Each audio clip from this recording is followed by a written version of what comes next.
Bueno, en este ejemplo lo que vamos a estudiar es matemática, ¿sí? Maciza sometida a un momento torsor, con la particularidad que ahora la sección puede tener agujeros, ¿sí? Una cierta cantidad de agujeros distribuirse en la sección, ¿sí? Antes de comenzar con el ejemplo de cómo resolver esta sección en planilla de cálculo, lo primero que vamos a hacer es repasar un poco el concepto de cómo afectaría la presencia de agujeros en la resolución de la ecuación diferencial, ¿sí? Para una sección con una cantidad determinada, ¿sí? N agujeros, ¿sí? En caso general.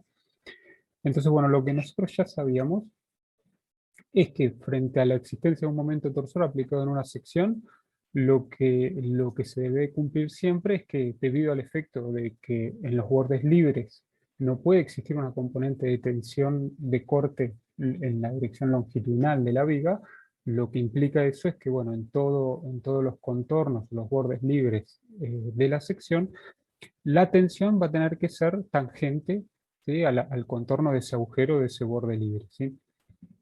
De otra manera, bueno, no se cumpliría la ley de reciprocidad y no habría equilibrio en la sección, ¿no?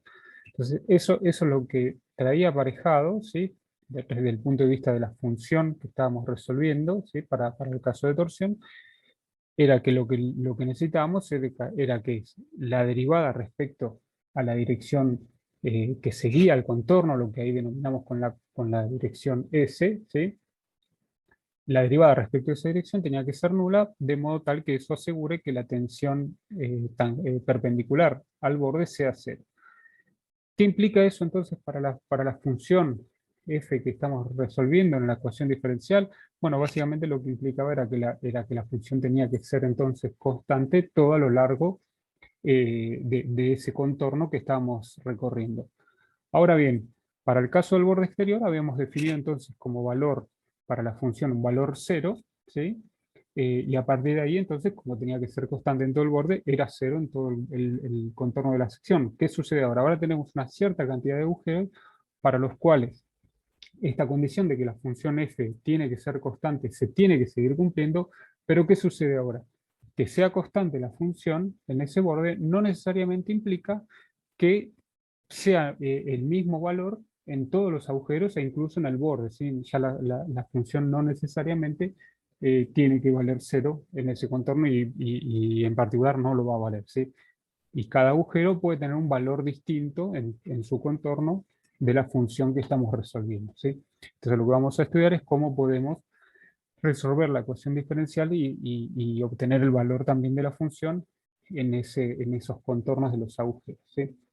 Entonces, para hacer eso, lo que vamos a estudiar es de vuelta, mediante la analogía de la membrana, una sección determinada con una cierta cantidad de agujeros. Nos vamos a centrar en un agujero en particular, en este caso el agujero que está indicado aquí, que tiene un área que denominamos A sub K. Y bueno, desde el punto de vista de la analogía de la membrana, un agujero para nosotros es una parte dentro de esta sección que no posee la membrana elástica y se comporta como un elemento rígido. Entonces, cuando nosotros le apliquemos la carga de presión, ¿sí? En esta analogía de la membrana, de vuelta, no estamos hablando del problema de torsión aún, estamos hablando del problema de una membrana elástica sometida a una carga de presión, ¿sí? Una carga distribuida en toda su superficie, particularmente aquí es una carga Q. Bueno, lo que vamos a decir es que acá si analizamos un corte en una sección NN, lo que decimos es que, bueno, en la zona donde hay material, efectivamente tenemos la membrana elástica, entonces vamos a tener una deformación que ocurre a ambos lados del agujero, pero en el lugar particular donde estamos atravesando el agujero, se comporta, ¿sí? Eso como si fuese un elemento rígido, indeformable, o sea que se mantiene siempre paralelo a su posición original, ¿sí? Entonces lo que vamos a plantear es una condición de equilibrio, ¿sí? De esfuerzos, en la dirección vertical en este corte, donde vamos a hacer una igualdad entre la carga distribuida aplicada sobre toda el área del agujero y cómo esa carga es equilibrada por la componente en la dirección de la carga distribuida, ¿sí? De lo que era la tensión S, que era la tensión en la membrana, que se aplica uniformemente en todo el contorno del agujero, ¿sí? Entonces, para resolver ese equilibrio, lo que vamos a hacer es que, bueno, la carga distribuida Q en toda el área del agujero, ¿sí? Que es esta fuerza que nos está dando aquí como resultante, va a tener que ser igual a la integral en todo el contorno del agujero, ¿sí? De lo que es la componente, ¿sí? Vertical de esa carga de la tensión de la membrana, ¿sí? Como estamos mirando la componente vertical, estamos mirando acá el valor de la función multiplicada, de la fuerza multiplicada por el seno, y bueno, entonces hacemos la integral en todo, ¿sí? El contorno, ¿sí? Aquí es una integral en todo el contorno del agujero, en este caso el agujero que denominamos K. Esta condición nos asegura el equilibrio de fuerzas desde el punto de la analogía de la membrana, ¿sí? Pero ¿qué sucede? Bueno, nosotros no estamos resolviendo el problema de una membrana, nosotros estamos resolviendo un problema de torsión y lo que hemos encontrado era que matemáticamente, ¿sí? Era análogo al problema de esta membrana. Entonces lo que vamos a hacer ahora es, conociendo esta relación desde el punto de vista de la sumatoria de fuerzas, vamos a volver a llevarlo o a expresarlo en función de las variables en el problema de torsión. Entonces, por un lado, lo primero que vamos a hacer es, teniendo en cuenta que estamos en pequeños ángulos, el seno del ángulo lo podemos aproximar por la tangente, y luego lo que teníamos era, desde el punto de vista de la analogía de la membrana, unas igualdades entre los parámetros del problema de la membrana elástica, ¿sí? Y los parámetros del problema de torsión. Entonces, utilizando o teniendo en cuenta esas dos condiciones, los vamos a reemplazar en la ecuación de equilibrio que teníamos ahí arriba, y encontramos entonces una expresión equivalente, pero ahora en términos de los parámetros del problema de torsión, ¿sí? Despejando un poco, procesando y reemplazando aquí lo que sería el valor de la tensión, ¿sí? En el problema de torsión por su expresión en función de la derivada. ¿Sí? ¿Qué sucede aquí? Como estoy recorriendo un contorno, la tensión únicamente va a depender de la derivada respecto de la normal al contorno, ¿sí? Entonces, esta expresión se condensa o se transforma en esta que tenemos acá abajo, que de alguna manera lo que nos está indicando es, bueno, cuál es la condición que se debe cumplir para la función psi en todo el contorno de este agujero, ¿sí? Y que va a depender obviamente del contorno del agujero, ¿sí? Porque aquí estamos recorriendo todo el contorno del agujero y todos los valores que tenga acá la función en ese contorno, y también de las características geométricas del agujero a través del área, ¿sí? Entonces el problema surge, bueno, ¿cómo podemos resolver esa integral a lo largo de todo el contorno? Entonces lo que vamos a hacer es, bueno, si nosotros lo estamos planteando desde el punto de vista de las diferencias finitas, lo que vamos a hacer es integrar, digamos, considerar esta integral. Lo que vamos a hacer entonces es considerar esta integral como la aproximación de una suma, ¿sí? Discreta de lo que son las derivadas en distintos puntos, ¿sí? Integradas en ciertos intervalos a lo largo de ese borde. En particular acá lo que vamos a analizar es un único borde. Suponemos aquí una sección donde tenemos aquí todo alrededor la zona de material, donde nosotros estamos definiendo nuestra malla, ¿sí? Y lo que vamos a considerar es esta zona más gris, lo que era específicamente el agujero. ¿Y qué sabíamos? Bueno, como en el contorno del agujero la función tenía que ser constante, entonces todos estos puntos que dicen B van a tener un valor que será el valor psi del borde, ¿sí? En este caso para este agujero en particular. Entonces lo que vamos a intentar resolver es esta aproximación a la integral para este borde, para esta geometría particular de un borde recto, ¿sí? En este agujero, ¿sí? Entonces lo primero que tenemos que hacer es decir, bueno, ¿cómo voy a hacer esta integral? ¿En qué intervalo de integración lo voy a resolver? Entonces, si analizamos aquí, el primer intervalo de integración obviamente va a ser la distancia que tengo aquí entre dos puntos, que es la línea que está ahí en amarillo. Entonces surge la duda, ¿cuál es el valor de la derivada que voy a utilizar? ¿El valor en el punto de la izquierda? ¿El valor en el punto de la derecha? Bueno, para resolver esa pregunta, lo que vamos a terminar haciendo es utilizar un valor promedio, como si estuviésemos evaluando el valor de la derivada en el punto intermedio. ¿Y cómo lo vamos a calcular? Bueno, como lo estamos calculando aquí, como un promedio de lo que es la derivada en el punto de la izquierda, más lo que es la derivada en el punto de la derecha, dividido 2, ya estamos sacando el promedio. Entonces ahí, resolviendo hoy un poco esa expresión, llegamos a esta que tenemos aquí al lado, Entonces lo que estamos diciendo es que, bueno, cada punto intermedio de este intervalo que estamos tomando, vamos a considerar como el valor de la derivada, ¿sí? Que en definitiva vendría a ser este valor de la aproximación de la derivada que tenemos aquí, para ese intervalo en particular. Entonces, una vez que tenemos ese valor para la derivada, lo que tendremos que hacerlo es multiplicarlo por el ancho de integración aquí que habíamos tomado, que acá no era otra cosa que la separación entre puntos de la malla, o sea que quedará que es igual al ancho de la malla. Y luego lo que tendremos que hacer es repetir, dado que tenemos aquí una sumatoria, este proceso para cada uno de los intervalos que ocupen este borde que estamos recorriendo, ¿no? En particular acá lo que vamos a ver es que por cómo quedó definida esta derivada promedio, lo que vamos a ver es que el promedio en el primer punto de acá del primer intervalo utiliza información del punto aquí de la izquierda y de este que tiene aquí en la derecha. Ahora, cuando pasa al intervalo siguiente, va a utilizar nuevamente información del punto este que ya venía utilizando en el intervalo anterior y el de la derecha. Y así, bueno, para todos los intervalos vamos a ver que hay una repetición donde aparecen dos veces ahí repetidos los puntos estos en el centro. Y de vuelta acá, cuando llego al final del borde del agujero, lo que voy a ver es que voy a utilizar información del punto de la izquierda para calcular la derivada, pero luego voy a utilizar una única vez aquí información de este punto de la derecha porque es el que me cierra el promedio de este intervalo.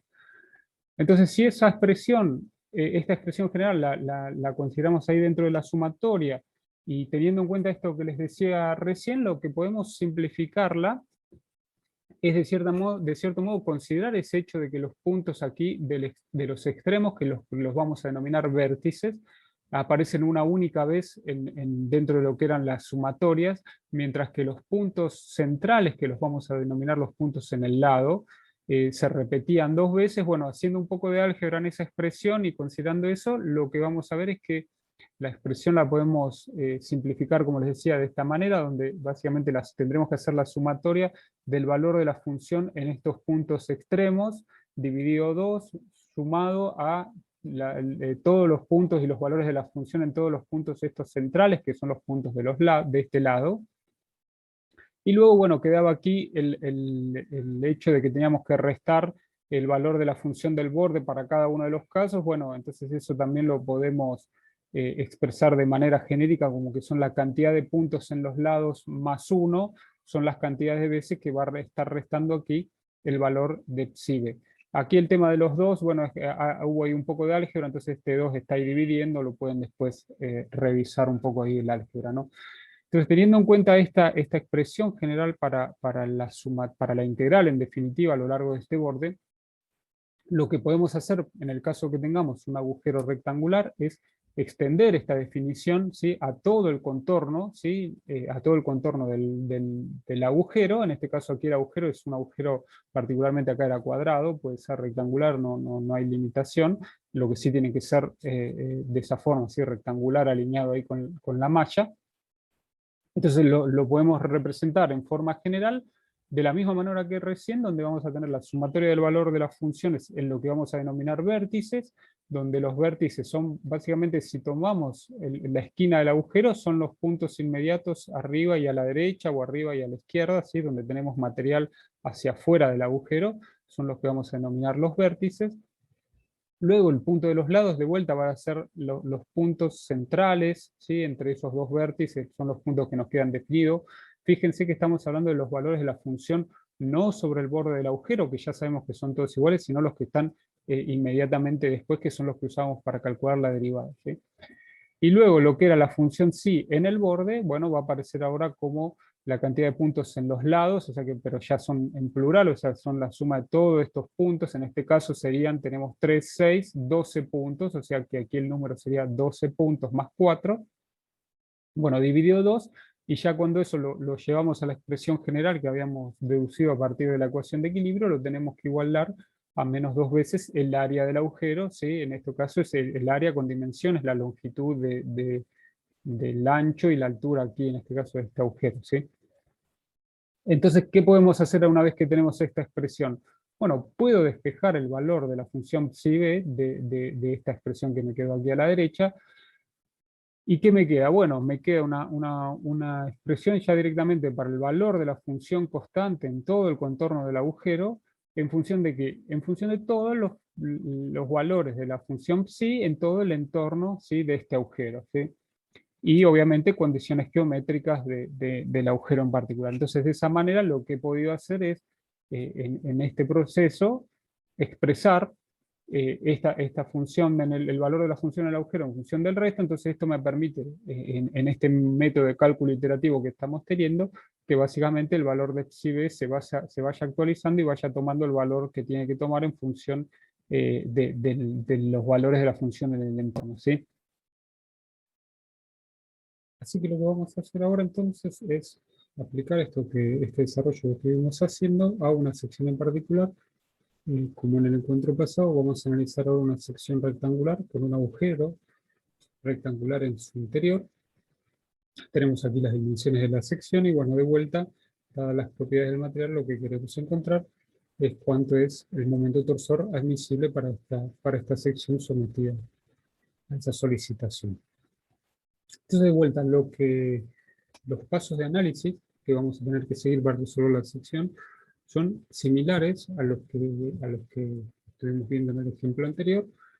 ¿En qué sentido? Bueno, vamos a tener que hacer la selección de la malla, definir las condiciones de borde, eh, calcular el valor de la función en los puntos interiores de la malla, y de vuelta, bueno, según si lo que tenemos son los datos del material y lo que queremos hacer es determinar el momento admisible, lo podemos hacer, o caso contrario, conociendo un momento torsor aplicado, podremos calcular el valor de las tensiones en distintos puntos, ¿sí? Entonces, en este caso particular, entonces lo que vamos a hacer es, a partir de las dimensiones que tiene la sección, vamos a definir un tamaño de malla equiespaciada. De vuelta, aquí lo que tendremos que considerar es que el ancho de malla que elijamos sea divisor de todas las dimensiones que están involucradas en el problema, para que nos queden siempre cantidades enteros de intervalos. Entonces, en este caso, vamos a elegir en particular un tamaño para la malla de 5 milímetros, ¿sí? Lo que nos define entonces, según las dimensiones de la sección, que era de 80 por 120, bueno, nos está quedando entonces 17 puntos para la malla en la dirección vertical, 25 para la horizontal, y bueno, y lo mismo con las dimensiones del agujero. Y en particular, bueno, cuando dibujamos esa malla aquí, lo que vemos es que hemos dejado al menos en la zona donde teníamos los menores espesores, bueno, que al menos exista un punto, ¿sí?, en el interior de esa separación entre los dos bordes libres, para poder conocer qué es lo que está pasando en esta parte de la sección, ¿no? Si hubiésemos utilizado aquí un tamaño de malla, esta separación aquí era de 10 milímetros. Si hubiésemos utilizado un ancho de malla de 10 milímetros, básicamente ahí empezamos a tener una menor cantidad de información sobre lo que está pasando en este tramo. Entonces siempre al menos vamos a tratar de que exista un punto en la parte interior del tramo de menor espesor, ¿sí? Por ese motivo se eligió 5 milímetros como tamaño máximo, ¿sí?, para analizar esta sección. Una vez que tenemos eso, el paso siguiente va a ser, bueno, ya sabemos la grilla que vamos a utilizar, bueno, tenemos que empezar con las condiciones de borde. Entonces vamos a utilizar nuevamente la condición de que el borde exterior va a tener un valor constante igual a 0 para la función que estamos queriendo resolver psi. Y luego lo que vamos a hacer para todo otro punto interior es nuevamente usar la roseta esta donde estamos resolviendo la ecuación diferencial en diferencias finitas, y calculamos cada punto en función del valor de sus vecinos y del tamaño de la malla. Y por último, lo que se agrega respecto al análisis que hemos hecho para una sección maciza es que ahora tenemos en el contorno del agujero que definir, bueno, cuál va a ser la función psi en esa zona. Entonces lo que se agrega ahora es que en base a la expresión que encontramos anteriormente, vamos a poder definir el valor de la función en todo el contorno del agujero. Y si recordamos lo que yo les había dicho de la analogía de la membrana, que decíamos que la función, digamos, el agujero se comportaba en la analogía de la membrana como una zona rígida. Entonces, bueno, el valor de la función no solamente existe en los bordes, sino también en el interior del agujero, ¿sí? Porque todo el agujero para la analogía se desplaza de manera uniforme, ¿sí? De vuelta, eso es la analogía matemática, no tiene ningún sentido físico en cuanto a la deformación en torsión, sino que es simplemente la parte de la analogía. Entonces, bueno, en este caso lo que vamos a tener que hacer es, en base a la expresión que teníamos, considerar cuáles son los valores de psi en los vértices, que son los que están aquí de vuelta indicados con un círculo rojo, que son los que están en el entorno aquí de los nodos de las esquinas del agujero, y luego los valores de la función en los lados, que son los que están aquí indicados con los rectángulos esos verdes, ¿sí? Entonces, bueno, resolviendo entonces de esta manera, lo que vamos a poder hacer de manera iterativa es entonces encontrar la solución para la función psi en esta sección. Entonces lo que vamos a hacer ahora es directamente pasar a resolver esta sección en la planilla de cálculo, ¿sí? Como habíamos hecho en el ejemplo anterior. Aquí en particular lo que yo ya he hecho, para adelantar un poco en el proceso, tengo un poco más ordenado que la otra vez, aquí lo que van a ser las propiedades que vamos a calcular o a utilizar, que vamos a comenzar acá definiendo los datos que sabemos, que son el ancho de malla que vamos a utilizar, las propiedades del material, ¿sí? El módulo de corte y la tensión admisible, y luego aquí voy a poniendo luego las propiedades que voy a ir calculando, el volumen de la membrana, la rigidez de la sección y propiedades relacionadas con la tensión, ¿no? Asimismo, lo que ya tengo hecho es, en función de esto que hablamos de la cantidad de puntos que va a tener la sección, tengo definido ya mi esquema aquí donde voy a resolver la función psi, y luego aquí abajo donde voy a resolver cada una de las derivadas. En particular aquí lo que he agregado es, como referencia, ¿no? En la parte superior una escala del eje X, donde básicamente vamos viendo las distintas dimensiones. Aquí lo que voy haciendo, empecé por 0 y le voy sumando a la celda anterior el valor del intervalo de malla fijo, y entonces al copiarlo puedo aquí verificar que el borde del agujero comience a los 10 milímetros como tenía que comenzar, puedo verificar dónde termina a los 60, y lo mismo que la sección tenga la dimensión que yo deseo que tenga. Lo mismo hago en la vertical, ¿sí? Los 80 milímetros en la vertical y el agujero centrado. Entonces me queda aquí definido también en naranja lo que sería el borde libre, ¿sí? Correspondiente al agujero. A lo largo de todo este borde libre es que yo voy a tener que definir la función, ¿sí? del agujero en particular que estamos analizando, ¿sí? Entonces, bueno, ¿con qué comencé yo? Bueno, ya puse para lo que es el borde exterior el valor que asumimos constante, que es 0. Entonces lo que dijimos recién es, bueno, si yo quiero calcular en cualquier punto interior, lo que voy a tener que usar es la expresión que tenemos aquí de lo que era la ecuación diferencial en diferencias finitas. Entonces esto es análogo a lo que hicimos la otra vez. Lo que vamos a hacer es calcular este punto en función de los valores aquí de los vecinos, ¿sí? Sumado dos veces en la separación de la malla, que la fijo ahí de vuelta con F4 al cuadrado, ¿sí? Cierro paréntesis del numerador, y esto lo tengo que dividir por 4, ¿sí? Y ahí tenemos entonces el valor de la expresión para todo lo que va a ser la zona material en el interior de la sección, ¿sí? Aquí yo ya tengo de la otra vez habilitado lo que era el cálculo iterativo, entonces automáticamente hace el cálculo sin que yo tenga que volver a configurarlo. Entonces lo único que tengo que hacer es copiar, como habíamos hecho la otra vez, arrastrando desde esa cruz más oscura que aparece en la esquina inferior derecha, y tenemos ahora sí el valor de la función en todo punto de la sección, ¿sí? Eh, con excepción del borde interior, ¿no? Entonces, del agujero. Entonces lo que voy a tener que hacer ahora es aplicar la fórmula, ¿sí? Para la función en el borde del agujero. Fíjense que yo acá lo que tengo es que la función está utilizando un valor ahí que no existe, porque en el borde no definí. Entonces lo que voy a tener que definir en todo el borde esta expresión que tenemos aquí. Entonces voy a elegir para hacerlo eso el vértice este inferior, perdón, superior izquierdo. Entonces voy a realizar aquí la expresión esa que tenemos ahí. Bueno, como ahí tengo una sumatoria y no tengo ganas de sumar uno por uno los términos, voy a utilizar un comando de Excel, que es el comando sum o suma si lo tienen en español. antes que eso me olvidé, voy a poner entre paréntesis el numerador.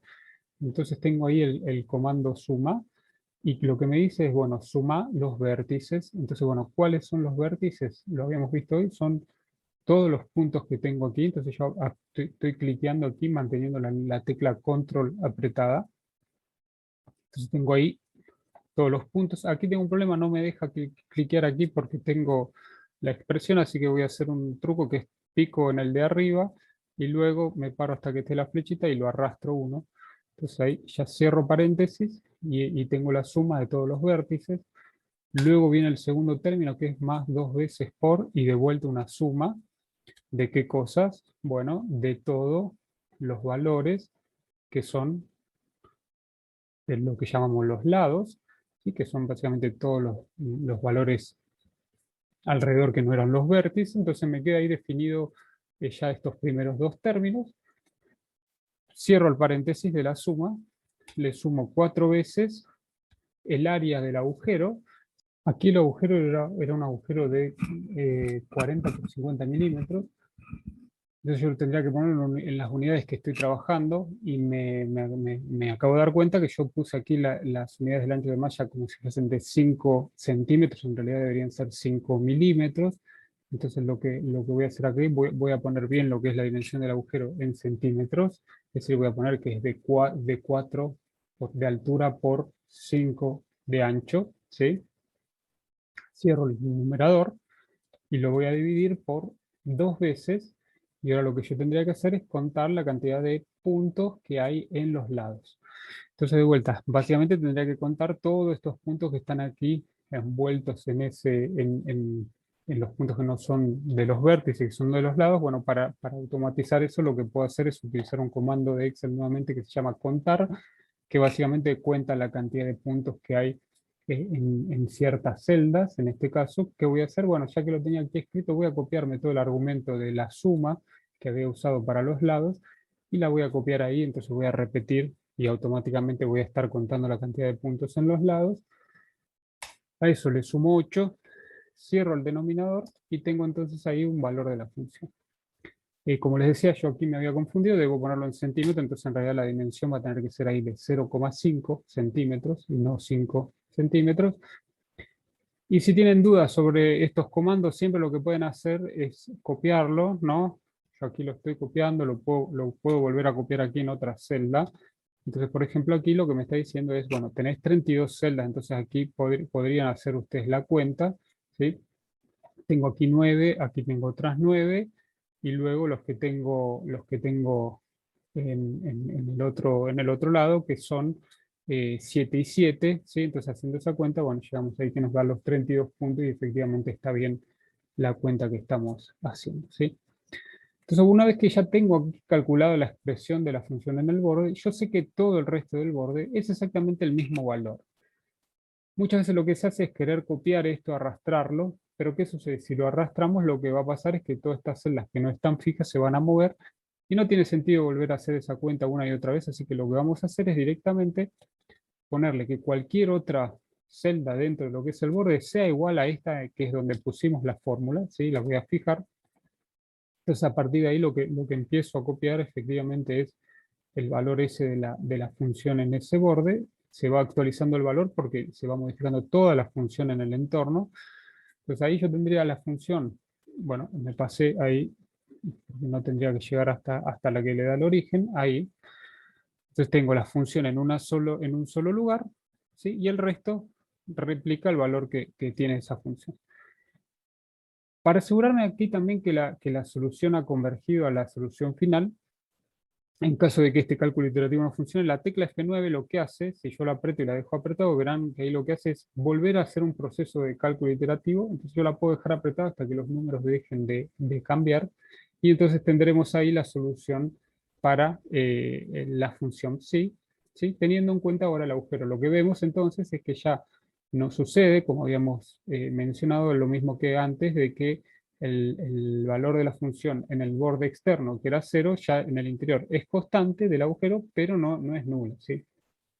Entonces, de vuelta, si yo quiero graficar aquí lo que es la membrana, vuelvo a dibujar de vuelta la membrana con tipo superficie, y ahí vamos a ver que empieza a pasar algo raro, ¿no? Porque tengo aquí la función de la membrana, pero lo que veo es que justo tengo aquí esta parte aquí donde tengo esta parte sobresaliendo, corresponde a esta parte de la sección aquí a la derecha, pero lo que vemos, cuando yo si roto un poco, puedo rotar un poco aquí la función, al otro lado, es que tengo, lógicamente, como en el interior del agujero yo no puse ningún valor, se caen a cero los valores de la función de la membrana, ¿sí?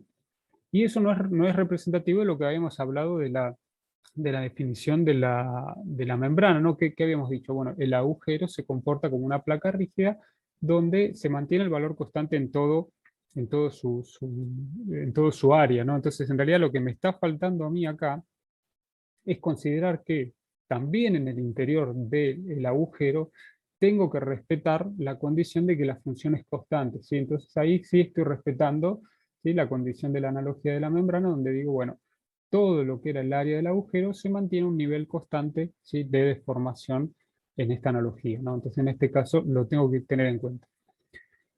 ¿Qué implicaciones además tiene más allá de la visualización si no hacemos eso? Bueno, lo que sucede es que ahora nosotros necesitamos el valor de la membrana, ¿sí?, para calcular lo que va a ser justamente el volumen, ¿sí? ¿Por qué? Porque necesitamos calcular el volumen para conocer la rigidez y, bueno, y el momento eventualmente. Entonces, cuando yo quiera calcular aquí el volumen, que de vuelta lo voy a hacer aproximándolo, el volumen como una serie de paralelepípedos de base h cuadrado, ¿sí? Entonces voy a hacer aquí el valor de h cuadrado, ¿sí?, multiplicado, ¿por qué? Por la suma de todos los valores de la función en toda la sección. Entonces, ¿qué sucede? Si yo acá hubiese dejado en cero los valores en el interior del agujero, no estoy considerando el volumen que aporta toda esa parte de la membrana, entonces ahí voy a tener también una diferencia, ¿sí?, en el cálculo, ¿no? Entonces lo que voy a tener ahí, finalmente, bueno, puedo tener acá el valor de la función, ¿sí?, y del volumen en la membrana en ese punto, ¿sí? Y bueno, para esta sección más que en ese punto. Entonces, bueno, una vez que ya tenemos resuelta la membrana, hacemos una verificación, tenemos una forma que resulta compatible con una deformación esperada para este tipo de membrana de disección. Tenemos nuevamente en lo que es el eje horizontal un eje de simetría que lo respeta en lo que es los distintos valores que vamos obteniendo de la membrana. Entonces, bueno, desde ese punto de vista tomamos como válidos, ¿sí?, los valores de la función psi que nos está dando esta solución que estamos obteniendo, ¿sí? El paso siguiente entonces será derivar a partir de los valores de esta función psi los que son los valores de las tensiones, ¿sí?, que lo vamos obviamente a calcular a partir de la derivada de la función en un eje y en el otro eje para calcular cuáles son las distintas componentes, ¿sí? Entonces lo que vamos a hacer nuevamente es aplicar las expresiones para las derivadas. Voy a utilizar en lo que es el interior de la sección el valor dado por una derivada centrada en diferencias finitas, y para lo que son los bordes, que ahora voy a considerarlo tanto para los bordes externos como los bordes del agujero, voy a utilizar la aproximación esta dada por una aproximación parabólica, ¿sí? Ahora yo voy a adelantar, voy a plantear el resultado y ahora les muestro cómo es que queda el resultado para las dos derivadas. Bueno, luego de haber resuelto la función psi, lo que hice aquí fue calcular las expresiones de la derivada. Simplemente apliqué los esquemas estos de derivadas centradas en la parte central. Por ejemplo, aquí una derivada respecto de i, utilizando información del punto por encima y por debajo. Para toda esta zona que está en blanco, copio la fórmula, incluyendo aquí también lo que son los bordes verticales, porque dentro de los bordes verticales puedo hacer la derivada respecto de i, y lógicamente, como habíamos charlado la otra vez, nos tiene que dar 0 para tener en cuenta el hecho de que, bueno, si la derivada respecto de i es 0, implica que no hay componente de tensión en la dirección x, porque esa dirección x es justamente perpendicular a este borde y no podría existir, ¿no? Finalmente, el paso siguiente era para todo lo que eran los bordes aquí para la derivada ni horizontales, aplicaba la expresión de la derivada como una aproximación parabólica, ¿sí? Utilizando información de 3 puntos, el borde, el punto inmediatamente en el interior y el otro punto más alejado. Entonces hacía el cálculo de esa manera y replicaba, bueno, entonces ese cálculo para todo el borde superior y luego, lo que me faltó corregir, que le tenía que cambiar el signo, para todo el borde inferior también, ¿sí? Entonces, una vez que tenemos esto, lo único que nos faltaría aquí para la derivada respecto de y es qué es lo que pasa también en el borde del agujero. Entonces ahí lo que voy a hacer es replicar exactamente el mismo esquema de esta derivada aproximación parabólica en esos puntos. Entonces yo sé que cuando estoy parado en este punto, en toda esta línea, lo que voy a tener que utilizar es información del borde hacia abajo aquí de la sección, ¿sí? Que era lo mismo que había utilizado en el borde superior, desde arriba hacia abajo la información. Entonces, voy a copiar directamente entonces lo que es las funciones ahí, ¿sí? Eh, con, con la fórmula que tenía. Y lo que voy a hacer entonces es, una vez que tengo ahí la fórmula esa, que de vuelta puedo chequearlo de que estoy utilizando información dentro de la membrana, lo que voy a hacer es entonces copiar toda esta expresión para la derivada en todo el borde, y lo mismo copiando la del borde inferior aquí al borde superior del agujero, para obtener toda la expresión de las derivadas en todo el borde superior del agujero, ¿sí? Lo mismo, ¿sí? De manera equivalente puede ser para lo que es la derivada respecto de x, ¿sí? Donde voy a tener que tener en cuenta que lo que era la derivada en el borde derecho del agujero, estoy utilizando información de la función hacia la derecha, que es equivalente a lo que utilizaba aquí en el borde de la izquierda. Entonces voy a copiar ese valor, ¿sí? De vuelta lo puedo chequear, estoy utilizando información de psi, siempre vamos a utilizar información de psi para calcular las derivadas, hacia adentro, y fíjense cómo ahora sí acá importa este término, que era al menos 3 veces el valor de la función en el borde, que para los otros casos no nos importaba porque valía 0. Bueno, ahora ¿qué pasa? Como en el borde la función ya no vale 0, es importante tener en cuenta ese valor, ¿sí? Entonces, una vez que tengo eso, lo podemos copiar, y lo mismo con el borde de la izquierda del agujero, podemos entonces replicar aquí. Y entonces lo que tendremos es la expresión para las derivadas respecto de un eje y del otro, para toda la sección, ¿sí? Incluyendo los bordes del agujero. Aquí, si bien yo tenía valores de la función en el interior del agujero, básicamente esto que puedo marcar aquí en otro color, en gris lo puedo poner, aquí no hay material, ¿sí? Esto era la parte del agujero, entonces no tiene sentido calcular tensiones en esa zona, entonces directamente ni aplico la fórmula, porque si bien me va a dar 0, físicamente no tiene sentido calcular tensiones en el agujero, porque no hay material, ¿sí? Una vez que tenemos entonces las dos componentes de las derivadas, acuérdense, yo acá estoy trabajando con las derivadas, ¿por qué? Porque no voy a trabajar directamente con las tensiones, porque acá en este caso yo todavía no sé cuánto vale el giro específico, entonces trabajo con la derivada. Entonces lo que voy a combinar es directamente esas dos derivadas, ¿sí? Respecto de x y respecto de y, que era, como les decía, equivalente a trabajar con una tensión dividida por el módulo elástico y θ, el giro específico. Entonces voy a hacer la combinación de todos los puntos de la sección, haciendo simplemente aquí la combinación del cuadrado de uno de los elementos de la raíz más el otro, y luego aplicando la raíz cuadrada. Y de vuelta, lo que podemos hacer, si elijo toda la sección, es aplicar este formato condicional, donde nos da en escala de colores una idea de dónde están los máximos en cada punto de la sección, ¿sí? Entonces, lo que podemos analizar de esta distribución de tensiones que nos está dando con estos colores, donde podemos ver dónde se encuentran los máximos, es que tenemos una concentración aquí en el entorno de la esquina del agujero. Entonces vamos a analizar un poco qué es lo que está pasando ahí y qué sentido tiene eso, esos resultados, ¿no? Nosotros ya habíamos hablado que cuando tengo un borde, la tensión tiene que ser siempre tangente al mismo. Lo que sucedía, por ejemplo, aquí en esta esquina superior, es que si la tensión tenía que ser simultáneamente tangente al borde vertical y al horizontal, bueno, era una condición que no podía ocurrir. Entonces, en ese punto específico, la tensión tenía que ser 0, que es lo que se está verificando acá. Y lo que ocurre es que obviamente hay un giro progresivo, ¿sí?, de las tensiones en esa zona, haciéndose cada vez más pequeñas a medida que se acerca a la esquina.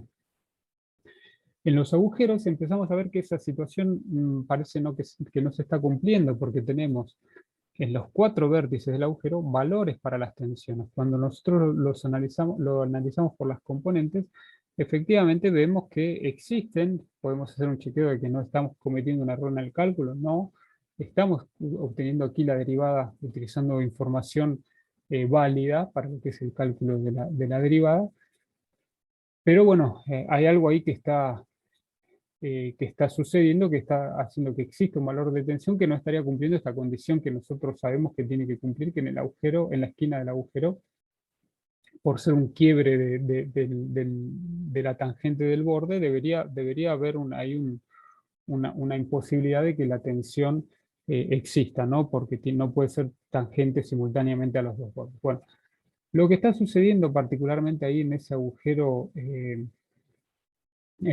las esquinas de ese agujero, es que si miramos un poco lo que es la... Bueno, aquí no me deja, a ver si puedo ir del otro lado. Si lo que vemos lo que está sucediendo en la esquina ahí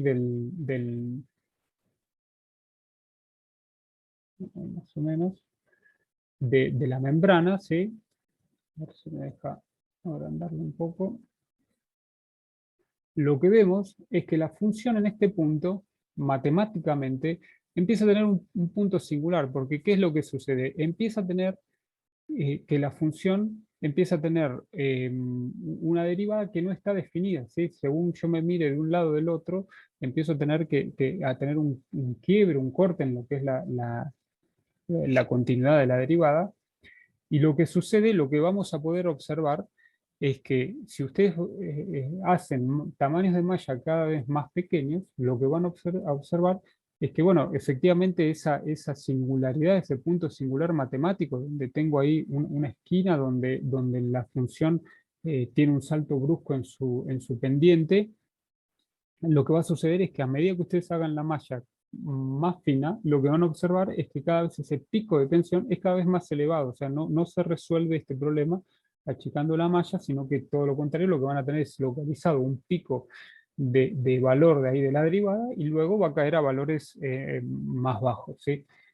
Lo que de cierto modo eso nos está indicando es que esa solución que nos está dando esa derivada en ese punto no es representativa de lo que está sucediendo, porque justamente lo que empezamos a tener es un problema que es matemático. No está definida la derivada en ese punto, ¿sí? No hay continuidad en la derivada en ese punto, por lo tanto cualquier magnitud derivada de esa derivada, ¿sí?, no va a tener sentido, ¿sí? ¿Qué es lo que sucede en la práctica? Bueno, lo que sucede en la práctica es que las secciones con bordes agudos internos no existen, sino que lo que se busca siempre es, para evitar esa concentración de tensiones, un poco eso ya se ha visto cuando se vio torsión en perfiles delgados, era que cuando teníamos un perfil de espesor delgado, por ejemplo en forma de L, lo que se hacía era para evitar ese agrupamiento de las líneas de nivel, ¿sí?, que de alguna forma era un indicador de la magnitud de la derivada, y de la función y por lo tanto de la magnitud de la tensión. Lo que se tenía que hacer para resolver ese problema era incorporar un radio de acuerdo, ¿sí? Entonces nosotros en la práctica sabemos que para que esta sección, si la queremos utilizar en la forma que tiene, bueno, vamos a tener que incorporar un radio de acuerdo, ¿sí? Ahora bien, desde el punto de vista de la resolución de la sección, incorporar un radio de acuerdo para nosotros es problemático porque estamos trabajando con una malla cuadrada, ¿sí?, de ancho regular, digamos, de ancho constante. Entonces, incorporar ahí una superficie curva nos va a traer algunos problemas, vamos a tener que aproximarlo de alguna manera, ¿sí? Particularmente aquí lo que vamos a hacer es, bueno, dado que nuestro tamaño de malla tampoco es demasiado grande como para permitirnos hacer alguna aproximación ahí del radio de acuerdo, lo que vamos a hacer es, bueno, vamos a, de cierto modo, descartar el valor que nos está dando en esos puntos específicos de la esquina, ¿sí? No vamos a considerar esos puntos como resultados válidos, porque entendemos que es un problema matemático lo que estamos viendo, ¿sí? Entonces lo que vamos a hacer es una forma que lo que vamos a decir, bueno, vamos a asumir que este valor en esta esquina en realidad va a tener que estar en el entorno, ¿sí? O aproximadamente cercano a los valores del entorno. Entonces aquí hay diversos caminos, podemos utilizar un promedio de los valores en la cercanía, o eventualmente si quieren cubrirse pueden elegir el punto mayor más cercano, entonces puedo decir que esto es igual en realidad al valor aquí de al lado, ¿sí? Por ejemplo, entonces, ¿qué hago? Bueno, saco esa solución donde me estaba dando un pico que era por un problema matemático, y entonces paso a trabajar con la sección y una distribución de tensión, ¿sí?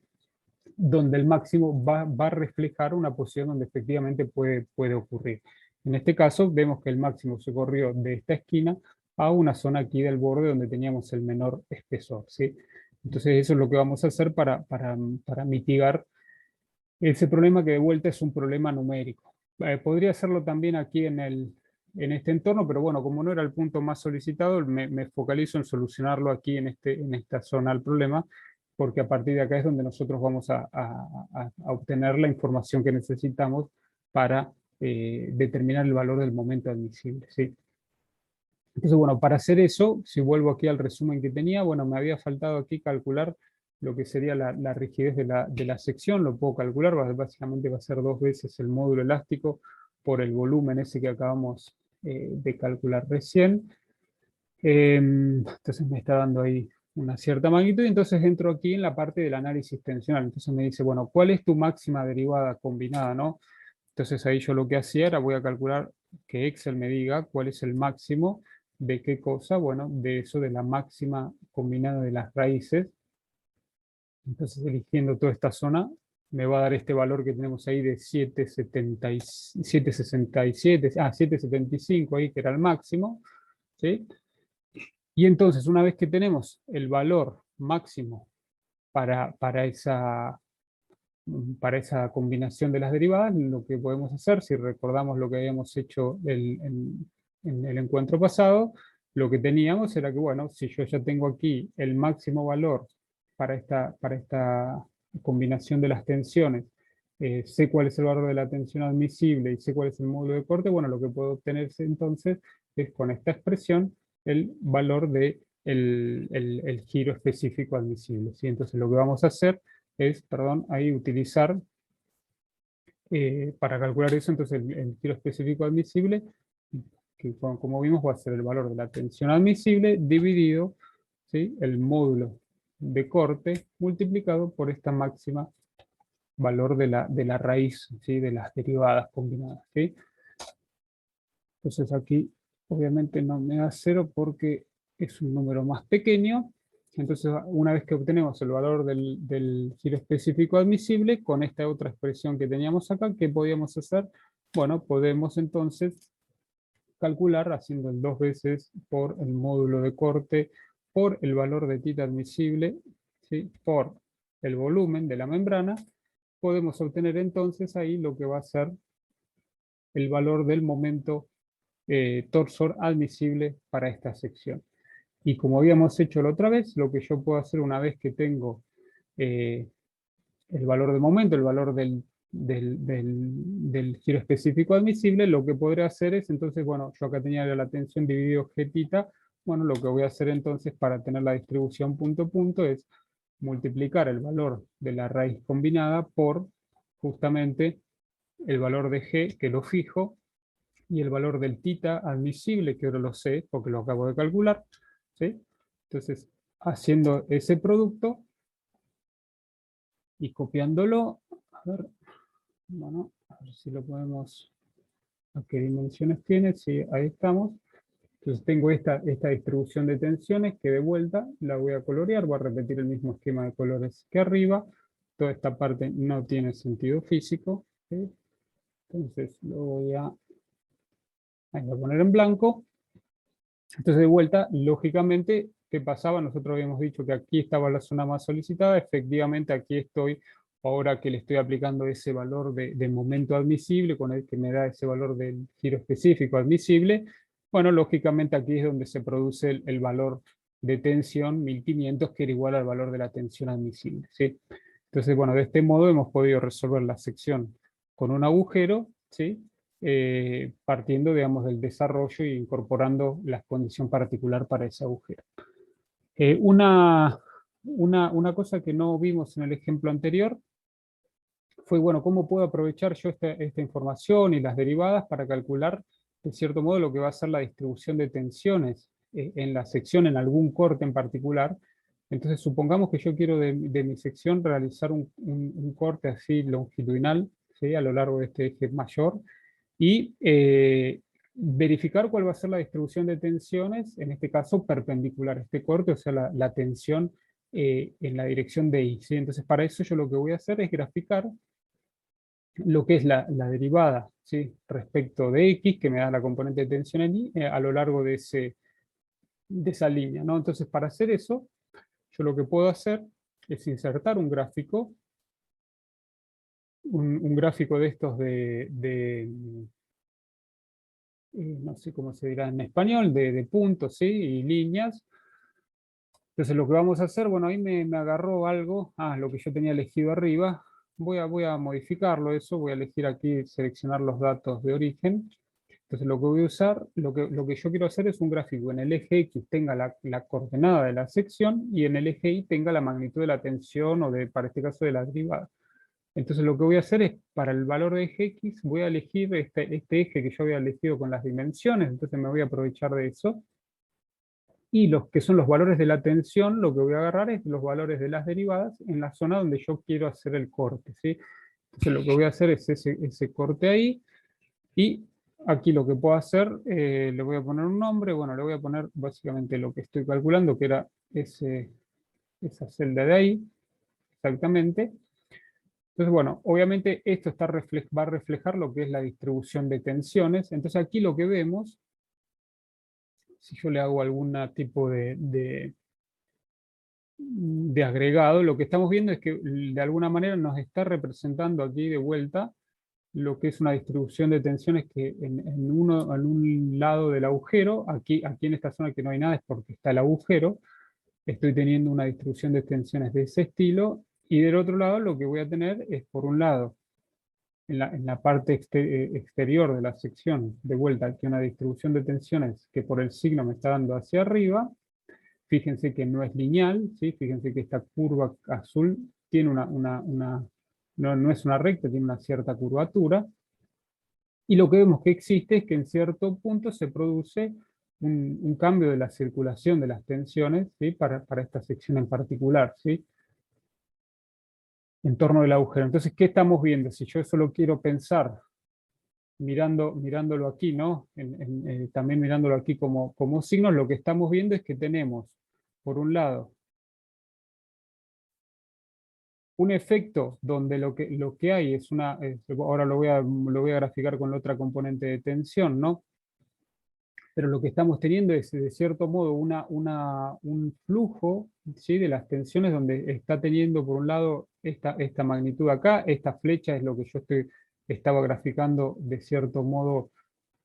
A ver si esto lo corro un poquitito, no sé, lo achico un poco, lo que estaba ahí teniendo ahí abajo, ¿sí?, donde tengo aquí obviamente esto lo voy a ver en la distribución en X, este flujo así hacia un lado y hacia el otro que tengo aquí hacia la izquierda y aquí hacia la derecha, pero lo importante, lo que me está dando esta distribución aquí, que aquí lo puedo ver con los signos, tengo aquí un sentido positivo, o sea que es hacia arriba, ¿sí?, de las tensiones en esta zona, pero ¿qué ocurre? Aquí en esta zona hay un pequeño reflujo, si quieren, una circulación de las tensiones, y ¿eso qué me está diciendo? Bueno, el espacio este que tengo aquí entre el agujero y el borde exterior se está empezando a comportar parcialmente como si fuese una sección maciza, ¿sí? O sea que tendría a comportarse como si fuese una sección rectangular con este otro agregado aquí.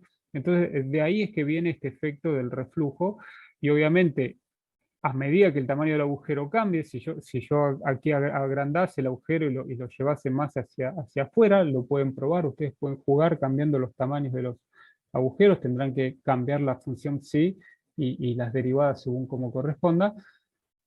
Lo que van a ver, ¿sí?, es que este ida y vuelta en las tensiones por ahí cambia, por ahí desaparece, ¿sí? En función de este ancho, del tamaño del agujero. Lo mismo pasa para el otro lado. Si yo me voy hacia la izquierda, lo que vamos a notar es que cada vez más la contribución de esta sección, como si fuese maciza, rectangular maciza, empieza a ser mayor que el efecto aquí del agujero en el medio, ¿sí?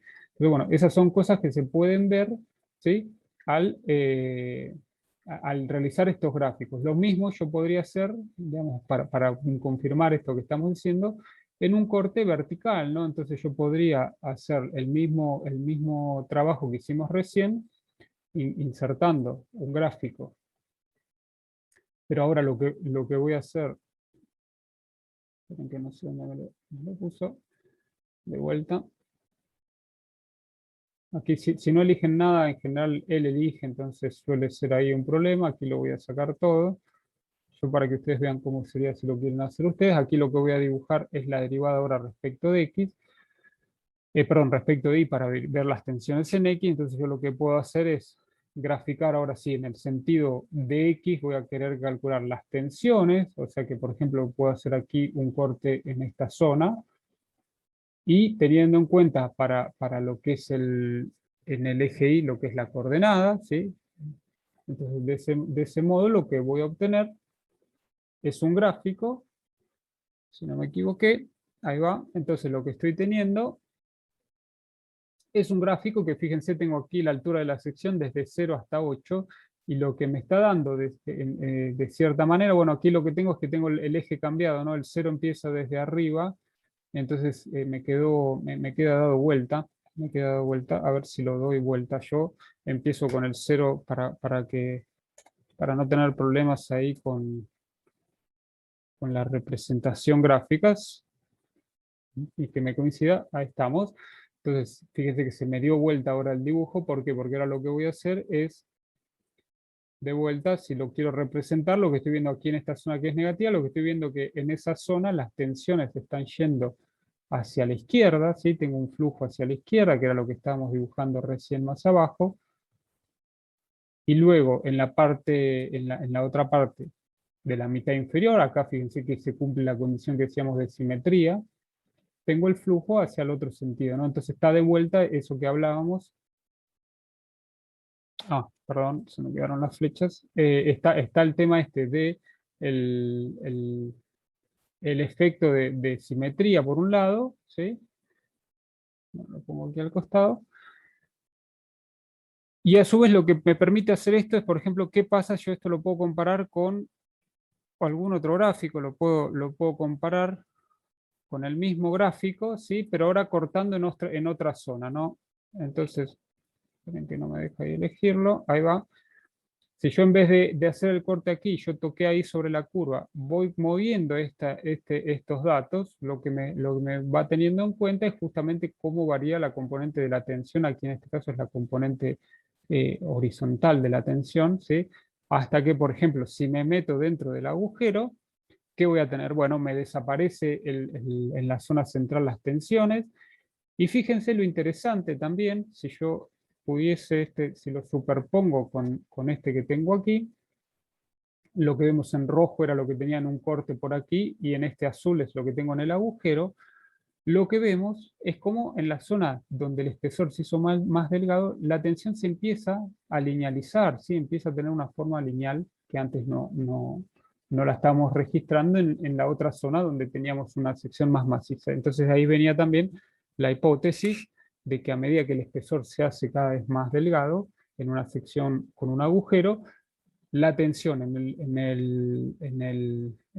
el espesor íbamos a asumir que, por un lado, bueno, iba a tener variación lineal y eventualmente la podíamos asumir cuando el espesor era muy pequeño como valor constante, ¿sí? Eso lo pueden ver, ¿sí? Haciendo de vuelta un agujero cada vez más pequeño, ¿sí? Así que bueno, con esto termina aquí el ejemplo de cómo resolver ahora una sección maciza, ¿sí? Sometida a un momento torsor, pero con un agujero en la sección, utilizando diferencias finitas como estrategia para resolver la ecuación diferencial.